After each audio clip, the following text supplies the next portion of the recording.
Assalamualaikum warahmatullahi wabarakatuh. Semangat pagi semuanya, selamat datang di video pembelajaran akuntansi. Di video kali ini kita akan membahas bagaimana sih pencatatan akuntansi untuk penerbitan utang obligasi. Ya, di materi ini kita akan mempelajari 3 hal ya. Yang pertama, kita kenalan dulu sama istilah-istilah terkait surat obligasi. Kemudian kita akan mempelajari mengenai penerbitan surat obligasi. Dan yang terakhir kita belajar tentang pencatatan akuntansi atas utang obligasi. Oke, kita langsung aja ya. Kita bahas materi yang pertama. Nah, sebelum kita belajar lebih lanjut tentang pencatatan utang obligasi, kita perlu paham dulu nih istilah-istilah yang ada yang terkait dengan surat obligasi.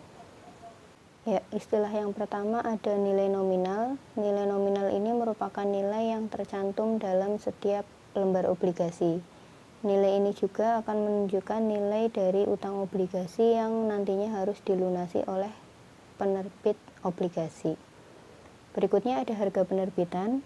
Harga penerbitan ini merupakan harga yang ditawarkan kepada investor saat penjualan obligasi. Yang dimaksud dengan investor di sini adalah pembeli obligasinya. Nah, harga penerbitan ini bisa kita sebut juga sebagai harga jual obligasi. Berikutnya ada tanggal jatuh tempo, yaitu tanggal yang ditetapkan untuk penerbit obligasi melunasi nilai nominal obligasi atau tanggal jatuh tempo atas utang obligasinya. Berikutnya ada istilah kupon. Kupon di sini artinya adalah bunga obligasi yang nanti akan dibayarkan oleh penerbit obligasi kepada pemegang obligasi di setiap tanggal kuponnya. Nah, di sini ada istilah juga tanggal kupon ya. Apa sih yang dimaksud dengan tanggal kupon?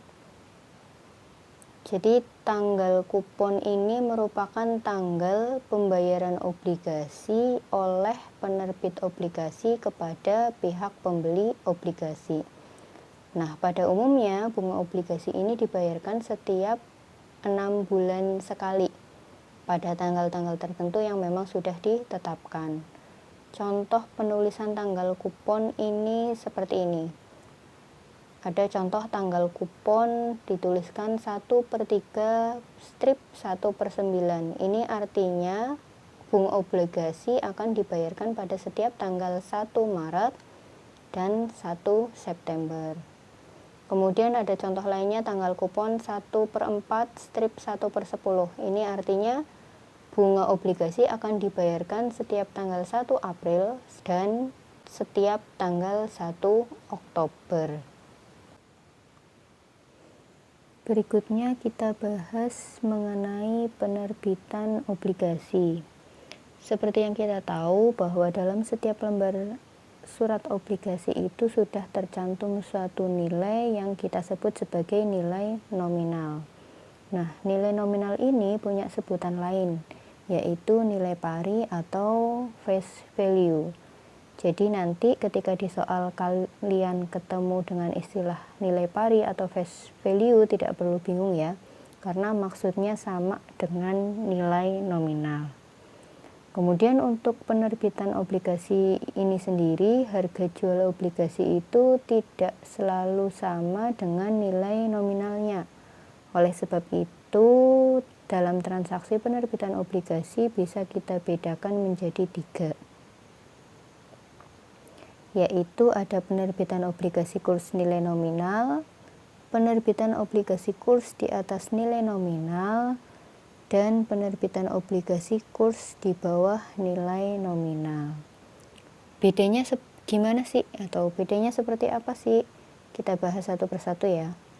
Untuk penerbitan obligasi kurs nilai nominal, dalam hal ini obligasi akan dijual dengan harga yang sama besar dengan nilai nominalnya, sehingga untuk kedua nominal tersebut tidak ada selisihnya. Berikutnya, untuk penerbitan obligasi kurs di atas nilai nominal, obligasi ini akan dijual dengan harga yang lebih tinggi dibandingkan dengan nilai nominalnya. Oleh sebab itu, di sini akan terdapat selisih nilai ya. Nah, selisihnya ini akan dicatat ke dalam akun agio obligasi atau premium. Kemudian yang ketiga ada penerbitan obligasi kurs di bawah nilai nominal. Nah, kalau kasus di sini obligasinya itu dijual dengan harga yang lebih rendah dibandingkan dengan nilai nominalnya. Kemudian selisihnya nanti akan dicatat di akun disagio obligasi atau diskon. Nah, baik untuk akun agio obligasi ataupun akun disagio obligasi ini nantinya akan diamortisasi dengan beban bunga pada setiap tahunnya. Berikutnya kita bahas mengenai pencatatan utang obligasi. Untuk pencatatan akuntansi atas utang obligasi ini terdapat 3 jurnal yang perlu kita buat ya. Yang pertama ada jurnal penerbitan obligasi. Jurnal ini dibuat pada tanggal penerbitan obligasi pastinya dan dibuat untuk mengakui adanya utang obligasi. Berikutnya ada jurnal pembayaran bunga obligasi. Jurnal ini akan dibuat pada setiap tanggal kupon untuk mengakui adanya pembayaran bunga oleh penerbit obligasi. Kemudian yang ketiga ada jurnal pelunasan obligasi. Jurnal ini akan dibuat pada tanggal jatuh tempo utang obligasi dan jurnal ini dibuat untuk mengakui adanya transaksi pembayaran atau pelunasan utang obligasi. Oke, supaya lebih paham terkait dengan pencatatan akuntansi atas utang obligasi, kita langsung bahas dari contoh studi kasus aja ya. Di sini ada contoh kasus. Pada tanggal 1 Januari 2018, PT Akuntansiku menerbitkan 100 lembar obligasi dengan nilai nominal Rp1.000.000 per lembarnya dan bunga 10%. Obligasi dijual dengan harga yang sama dengan nilai nominal dengan kupon 1/1/1/7 dan jangka waktunya 3 tahun. Berdasarkan data tersebut, kita diminta untuk melakukan pencatatan jurnalnya. Ya, jurnal yang pertama kita buat adalah jurnal untuk penerbitan obligasi.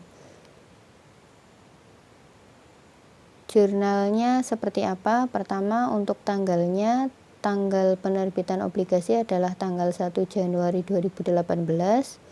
Berarti kita tulis tanggal jurnalnya adalah 1 Januari 2018. Kemudian akunnya apa saja? Yang pertama ada akun kas. Dari penerbitan surat obligasi ini, PT Akuntansiku akan menerima sejumlah dana, maka kita akan mencatatnya ke dalam akun kas. Kas bertambah di sisi debit. Kemudian kreditnya apa? Kreditnya adalah utang obligasi. Karena dengan menerbitkan surat obligasi ini berarti PT Akuntansiku mengakui adanya utang obligasi. Kemudian nominalnya berapa? Di soal bisa kita lihat ya, obligasi dijual dengan harga yang sama dengan nilai nominal. Otomatis nanti nilai kas yang diterima maupun nilai utang obligasi yang diakui akan memiliki nilai yang sama. Perhitungannya bagaimana? Nilai utang obligasi ini dihitung dari jumlah lembar obligasi dikali dengan nilai nominal per lembar obligasinya. Jadi jumlahnya ada 100 lembar, kemudian nilai nominal per lembarnya adalah 1 juta, sehingga ketemu total adalah 100 juta rupiah. Kita tuliskan untuk akun kas di sisi debit dan akun utang obligasi di sisi kredit. Jurnal berikutnya ada jurnal pembayaran bunga. Nah, jurnal pembayaran bunga ini akan dibuat di setiap tanggal kupon selama jangka waktu utang obligasi tersebut. Kita bahas satu contohnya ya. Untuk tanggal pembayaran bunga, tanggalnya sesuai kupon.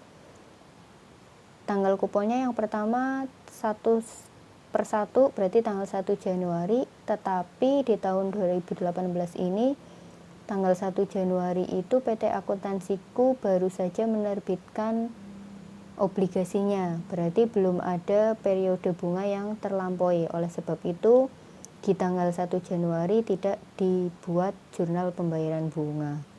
Jurnal pembayaran bunga mulai dibuat pada tanggal 1 bulan 7 atau 1 Juli 2018.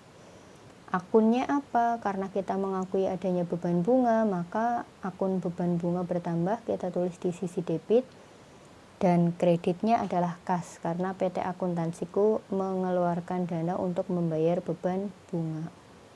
Perhitungannya adalah beban bunga dihitung dari persentase bunga dikali nilai nominal dikali dengan periode bunganya.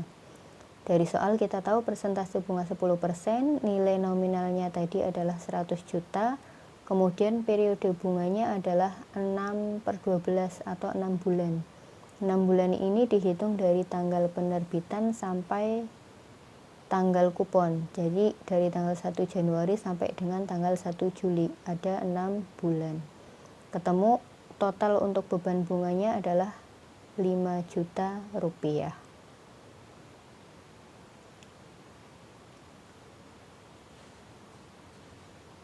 Nah, jurnal yang ketiga ada jurnal pelunasan obligasi. Untuk pelunasan obligasi ini tanggal jurnalnya adalah tanggal jatuh tempo obligasi atau tanggal jatuh tempo utang obligasinya. Untuk akun-akunnya sendiri merupakan kebalikan dari jurnal penerbitan obligasi. Jadi debitnya adalah utang obligasi, kemudian kreditnya adalah akun kas. Nominalnya sama. Perhitungannya sama seperti pada jurnal penerbitan obligasi ya. Nilai utang obligasinya dihitung dari jumlah lembar obligasi dikali dengan nilai nominal per lembar obligasinya. Nah, dengan dibuatnya jurnal pelunasan obligasi ini berarti pencatatan akuntansi atas penerbitan surat obligasi sudah selesai.